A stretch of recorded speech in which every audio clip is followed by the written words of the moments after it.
नमस्कार दोस्तों, स्वागत है आप सभी के आपके अपने चैनल पवन स्मार्ट स्टडी पर। तो आज किस वीडियो में लेकर आ गए हैं दोस्तों, JAC board exam 2026 class 10 Hindi का जो आप लोग का पेपर होने वाला है 4 फरवरी को। कब दोस्तों? 4 फरवरी को पेपर होने वाला है। उसके लिए जो है आज की इस वीडियो में जो हम लोग ऑब्जेक्टिव प्लस सब्जेक्टिव, कैसे ऑब्जेक्टिव प्लस सब्जेक्टिव दोनों टाइप के क्वेश्चन को देखने वाले हैं। तो अंत तक बनेगा वीडियो में। अगर वीडियो पसंद लगेगी तो वीडियो को लाइक कर लीजिएगा, चैनल पर नए चैनल को सब्सक्राइब कर बेल आइकन का भी ऑल जरूर कर लीजिएगा और अपने दोस्तों के पास शेयर कर दीजिएगा। चलिए शुरू करते हैं आज की इस वीडियो को। तो देख लीजिए इसी प्रकार का आप लोग का पेपर देखने को मिलेगा, है ना। चलिए हम लोग देख लेते हैं कि कैसा क्वेश्चन आप लोग को एग्जाम में देखने को मिल सकता है। ठीक है दोस्तों, तो ये रहा दोस्तों आप लोग का, जिसमें आप लोग का सबसे पहले जो है गद्यांश रहेगा। क्या रहेगा दोस्तों? गद्यांश रहेगा। तो चलिए हम लोग गद्यांश को पहले पढ़ते हैं, इसके बाद क्वेश्चन आंसर को करेंगे, है ना। देख लीजिए क्या है गद्यांश। साहित्य को समाज का दर्पण कहा गया है कि उसके माध्यम से हम युग की विशेष समस्याओं, परिस्थितियों तथा भावनाओं को जो है जानकारी प्राप्त कर सकते हैं, है ना। साहित्य जीवन की अभिव्यक्ति है। साहित्य में जातीय भावों का प्रतिबिंब देख सकते हैं। प्रत्येक जाति के साहित्य का एक व्यक्तित्व होता है। केवल इतना ही नहीं, वरन एक जाति के ही साहित्य में उसके विकास के अनुरूप समय समय पर अंतर पड़ता रहता है। हिंदी साहित्य का इतिहास इस तथ्य की पुष्टि करता है कि वीर गाथा काल, भक्ति काल, रीति काल तथा आधुनिक काल के साहित्य में स्पष्ट रूप से अंतर देखा जा सकता है। ठीक है दोस्तों, इस प्रकार से आप लोग का हो गया। अब चलिए हम लोग क्वेश्चन को देखते हैं। देख लीजिए इसी प्रकार से आप लोग का पेपर देखने को मिलेगा दोस्तों, है ना। देख लीजिए पहला क्वेश्चन क्या है, साहित्य को समाज का क्या कहा गया है? तो दर्पण कहा गया है। ऑप्शन नंबर ए हो जाएगा। अब देखिए उत्तर लिखना है तो कैसे लिखेंगे? उत्तर यहाँ पर दिया हुआ है तो पहले का टिक तो कर लेंगे पहले, है ना। तो ऑप्शन ए लिख देंगे यहाँ पर दोस्तों, इस प्रकार से लिख लेंगे। ए में क्या है कि दर्पण है तो दर्पण यहाँ पर लिख देंगे। क्या लिख देंगे दोस्तों? दर्पण यहाँ पर लिख देंगे इस प्रकार से, है ना। तो ऑप्शन नंबर आप लोग का ए हो गया। ठीक है, चलिए आगे देख लीजिए दोस्तों second number question. Second number में क्या है कि जीवन की अभिव्यक्ति क्या है? तो जीवन की अभिव्यक्ति क्या है? सो हिंदी है, साहित्य है, सौंदर्य है कि भाषा है? तो साहित्य है दोस्तों। ऑप्शन नंबर बी यहाँ पर जो है करेक्ट आंसर हो जाएगा। बी है तो बी पर यहाँ लिख देंगे और यहाँ लिख देंगे साहित्य। क्या लिख देंगे दोस्तों? साहित्य यहाँ पर लिख देंगे इस प्रकार से। इस प्रकार से आप लोग उत्तर लिखना है। ठीक है, चलिए आगे देख लेते हैं दोस्तों क्वेश्चन नंबर 3। और 3 में क्या है ध्यान देंगे, साहित्य में हम किन भावों का प्रतिबिंब देख सकते हैं? तो देख लीजिए ए में सामाजिक दिया है, बी में पारिवारिक दिया है, सी में जातीय दिया है, डी में सांस्कृतिक दिया है। तो इसका आंसर हो जाएगा ऑप्शन नंबर सी दोस्तों, जातीय, है ना। चलिए आगे देख लीजिए दोस्तों क्वेश्चन नंबर 4 में क्या है कि साहित्य के किस काल में अंतर देखा जा सकता है? ए में आपका है वीर गाथा काल, बी में भक्ति काल, सी में आधुनिक काल, डी में इनमें से सभी। तो दोस्तों इनमें से सभी हो जाएगा, ऑप्शन नंबर डी हो जाएगा, है ना। चलिए आगे देख लेते हैं। आगे आप लोग का काव्यांश है। क्या है? काव्यांश यानी कविता को जो है ना ध्यानपूर्वक पढ़कर जो है 5 से लेकर 8 तक प्रश्न को उत्तर देना है। चलिए काव्यांश को पढ़ते हैं। क्या कि विघ्नों का दल चढ़ाए तो उन्हें देख भयभीत न होंगे। अब न रहेंगे दलित दिन हम, कहीं किसी से हीन न होंगे। क्षुद्र स्वार्थ के खातिर हम तो कहीं न गर्हित कर्म करेंगे। पुष्प भूमि या भारत माता जग ही हम तो भीख न लेंगे। मिश्री मधु मेवा फल सारे देती हमको सदा यही है। कदली चावल अन्य विविध और क्षीर सुधामय लुटा रही है। ठीक है, इस प्रकार से आप लोग का हो गया, है ना। अब चलिए हम लोग क्वेश्चन को देखते हैं। क्या क्वेश्चन कर रहा है ध्यान देंगे। 5 नंबर क्वेश्चन दोस्तों, कि किसके आने पर भयभीत न होंगे?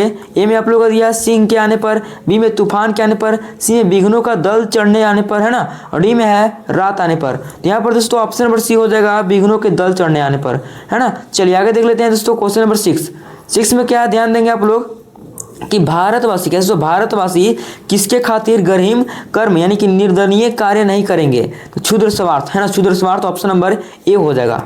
आगे देख लीजिए दोस्तों क्वेश्चन नंबर 7 में क्या है कि कवि क्या आशा करता है ना। कवि जो है क्या आशा करता है? तो देख लीजिए भारतीय किसी से पद दलित और हीन न होंगे, है ना। तो ऑप्शन नंबर बी इसका राइट आंसर हो जाएगा। आगे देख लीजिए क्वेश्चन नंबर 8 और 8 में क्या है ध्यान देंगे, भारत माता हमें क्या देती है? तो भारत माता दोस्तों हमें खाने की विविध वस्तुएं देती है। ऑप्शन नंबर डी इसका राइट आंसर हो जाएगा। आगे देख लीजिए क्वेश्चन नंबर 9 और 9 में क्या है ध्यान देंगे दोस्तों कि माँ भोजन बना रही है ना। निम्न में से कौन सा क्रिया भेद है? तो माँ भोजन बना रही है बता रहे हैं दोस्तों, तो ऑप्शन नंबर ए हो जाएगा सकर्मक क्रिया, है ना। चलिए आगे देख लीजिए क्वेश्चन नंबर 10 यानी 10 नंबर क्वेश्चन देख लीजिए क्या है कि कौन सा वाक्य अकर्मक क्रिया का उदाहरण है? अकर्मक क्रिया का उदाहरण बोल रहा है। ए में आपका है बच्चा सो रहा है, बी में विक्रम उपन्यास पढ़ता है, सी में वह पानी पी रहा है, डी में रीता पत्र लिखती है। तो यहाँ पर दोस्तों ऑप्शन नंबर ए हो जाएगा बच्चा सो रहा है। ठीक है, चलिए आगे देख लीजिए क्वेश्चन नंबर 11 यानी 11 नंबर क्वेश्चन देख लीजिए क्या है दोस्तों ध्यान देंगे कि मिश्र वाक्य में एक प्रधान उपवाक्य और शेष कौन सा उपवाक्य होता है? तो आश्रित उपवाक्य दोस्तों ऑप्शन नंबर ए हो जाएगा इसका राइट आंसर, है ना। चलिए आगे देख लीजिए क्वेश्चन नंबर 12 में क्या है कि यदि परिश्रम करोगे तो अवश्य फल पाओगे, यह कौन सा वाक्य है? तो उपवाक्य है, ऑप्शन नंबर डी इसका राइट आंसर हो जाएगा, है ना। आगे देख लीजिए दोस्तों क्वेश्चन नंबर 13 यानी 13 नंबर क्वेश्चन देख लीजिए क्या है। हमें अपनी सभ्यता और यहाँ पर क्या भरा जाएगा दोस्तों, यहाँ पर जो है हमें अपनी सभ्यता और संस्कृति पर गर्व है, यहाँ पर और जो भरा जाएगा तो यहाँ पर क्या भरेंगे, यहाँ बी लिख देंगे इस प्रकार से और यहाँ लिख देंगे दोस्तों और, एकदम राइटिंग बैठा के आप लिखिएगा, ठीक है। चलिए आगे देख लेते हैं दोस्तों 14 नंबर क्वेश्चन देख लीजिए क्या आप लोग का है कि आम का एक अर्थ होता है फल, दूसरा क्या हो जाएगा, तो आम आदमी बोलते हैं तो उसको बोलते हैं सामान्य, है ना। तो ऑप्शन नंबर बी यहाँ लिख देंगे बी और लिख देंगे सामान्य, है ना, क्या लिख देंगे सामान्य, ठीक है। इस प्रकार नंबर देख लीजिए क्या है कि निम्न में से भाववाच्य का उदाहरण कौन है? भाववाच्य का, ए में घोड़ा दौड़ता है, बी में किसान हल चलाता है, सी में माँ से चला नहीं जाता है, डी में प्रेमचंद द्वारा कहानी लिखी गई है। तो यहाँ पर दोस्तों ऑप्शन नंबर सी हो जाएगा, माँ से चला नहीं जाता है, ठीक है। यहाँ पर दोस्तों आप लोग लिख के ही बताएंगे किस प्रकार से लिखना है। जैसे कि ऑप्शन सी है तो यहाँ पर सी लिख देंगे और यहाँ लिख देंगे दोस्तों माँ से, एकदम राइटिंग में लिखेंगे माँ से, है ना, चला नहीं जाता है, ठीक है। इस प्रकार से आप लोग जो है लिख लेंगे दोस्तों, है ना। चलिए आगे देख लेते हैं दोस्तों क्वेश्चन नंबर 16 क्या कि माता पिता कौन सा समास है? द्वंद्व समास है, ऑप्शन नंबर बी हो जाएगा, ठीक है, ऑप्शन नंबर बी हो जाएगा इसका। चलिए आगे देख लेते हैं दोस्तों क्वेश्चन नंबर 17 और 17 से पहले जो है आप लोग का गद्यांश है क्या है कि निम्नलिखित गद्यांश को ध्यानपूर्वक पढ़कर प्रश्न संख्या 17-18 के लिए जो है सही विकल्प का चयन करें। चलिए देखते हैं क्या है कि मैं काली हूँ, बचपन से दुबली और मरियल भी थी, गोरा रंग पिताजी की कमजोरी थी, सो बचपन से मुझसे 2 साल बड़ी, खूब गोरी, स्वस्थ और हंसमुख बहन सुशीला से ही हर बात में तुलना और फिर उसकी प्रशंसा ने ही क्या मेरी भीतर ऐसे गहरेहीन भावों की ग्रंथि पैदा नहीं कर दी कि नाम सम्मान और प्रतिष्ठा पाने के बावजूद आज तक मैं उससे उबर नहीं पाई, ठीक है। तो ये आप लोग का हो गया, है ना। अब देख लीजिए 17 नंबर क्वेश्चन क्या कह रहा है, ध्यान देंगे कि प्रस्तुत गद्यांश किस पाठ से लिया गया है। तो दोस्तों ये जो है आप लोग का है नेताजी का चश्मा नहीं, बाल गोविंद भगत ये भी नहीं दोस्तों, लखनवी अंदाज ये भी नहीं, एक कहानी यह भी, जी हाँ ऑप्शन नंबर 20 का राइट आंसर हो जाएगा दोस्तों। ये कहानी ये भी जो है ना इससे लिया गया है। आगे देख लीजिए क्वेश्चन नंबर 18 में क्या ध्यान देंगे आप लोग कि बड़ी बहन से तुलना किए जाने पर लेखिका के मन में कैसी भावना उत्पन्न हुई? तो हीन भावना दोस्तों, ऑप्शन नंबर डी हो जाएगा, क्या हो जाएगा, ऑप्शन नंबर डी हो जाएगा। चलिए आगे देख लीजिए क्वेश्चन नंबर 19 और 19-20 का जो है दोस्तों आप लोग इस काव्यांश में उत्तर मिलेगा। चलिए काव्यांश को पढ़ते हैं क्या कि बादल गरजो घेर घेर घोर गगन धराधर हो, है ना, ललित ललित काले घुंघराले बाल कल्पना से पाले, है ना। आगे देख लीजिए क्या आगे है आप लोगों का, विद्युत छवि उर में नवजीवन वाले, ठीक है, इस प्रकार से हो गया। अब देख लीजिए 19 नंबर क्वेश्चन क्या कर रहा है, ध्यान देंगे यहाँ पर दोस्तों कि प्रस्तुत काव्यांश किस पाठ से लिया गया है? तो उत्साह से दोस्तों, ऑप्शन नंबर बी हो जाएगा। आगे देख लीजिए दोस्तों क्वेश्चन नंबर 20 क्या है कि कविता में बादल किसका प्रतीक है? तो पौरुष और क्रांति का, ऑप्शन नंबर डी हो जाएगा, क्या हो जाएगा, डी हो जाएगा दोस्तों, है ना। चलिए आगे देख लीजिए दोस्तों क्वेश्चन नंबर 21। अब आप लोग का आएगा दोस्तों पाठ से क्वेश्चन, यानी कि बिना गद्यांश बिना काव्यांश के डायरेक्ट आप लोग इसमें देगा। देख लीजिए क्या किस नंबर क्वेश्चन कह रहा है, बालक अमरुद्दीन रियाज के लिए किस मंदिर में जाया करते थे?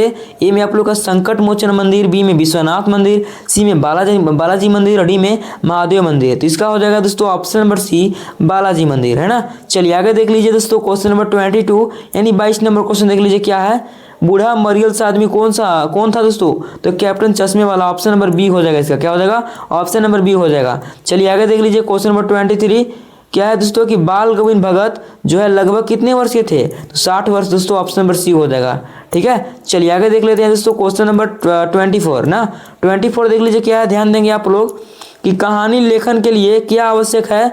तो ए में विचार, बी में पात्र, सी में घटना, ये सभी के सभी दोस्तों ऑप्शन नंबर डी हो जाएगा, है ना। इनमें सभी यहाँ पर लिख देंगे, क्या लिख देंगे, इनमें से, है ना, इनमें से सभी, इस प्रकार से लिख देंगे, है ना। चलिए आगे देख लेते हैं दोस्तों 25 नंबर क्वेश्चन क्या है कि श्री राम ने किसके धनुष के तोड़ा था?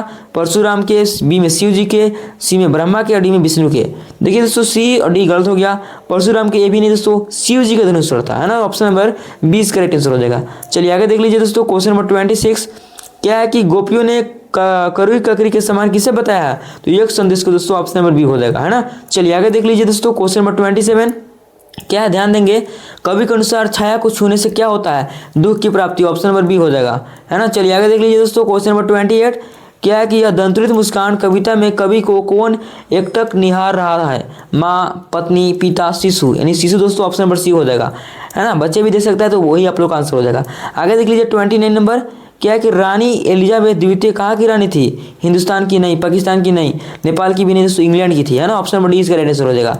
चलिए आगे देख लीजिए दोस्तों, क्वेश्चन नंबर 30 यानी ऑब्जेक्टिव का अंतिम क्वेश्चन। क्या है कि भोलानाथ का वास्तविक नाम क्या था? तो तारकेश्वर नाथ था। ऑप्शन नंबर सी हो जाएगा। ठीक है, तो दोस्तों आप लोग को बता दें किस प्रकार से लिखना है आप लोगों को। जैसे कि 30 नंबर क्वेश्चन का आंसर 30 सी है, तो यहाँ पर लिख देंगे, क्या लिखेंगे? सी लिखेंगे। क्या लिखेंगे? इस प्रकार से पहले सी लिख देंगे, है ना, और फिर ऑप्शन में क्या उसको भी लिखेंगे, तारकेश्वर नाथ लिखेंगे दोस्तों, तारकेश्वर